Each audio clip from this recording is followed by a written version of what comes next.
همین زن کی میشناسه؟ به خاطر الله همین نوا را براش فرسته. خواهرم، آیا میدانی زنهای دوزخی و لعنت شده چی نشانه هایی دارند؟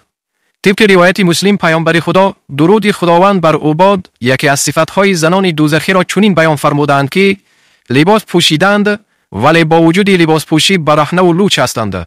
یعنی لباس آنها تنگ یا تنوک و یا نیم برهنه هست.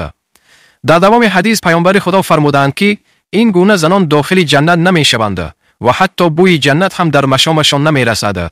در روایت ابن حبان آمده است که پیامبر خدا فرمودند آنها را یعنی چنین زنان را لعنت کنید زیرا آنها لعنت شده‌اند.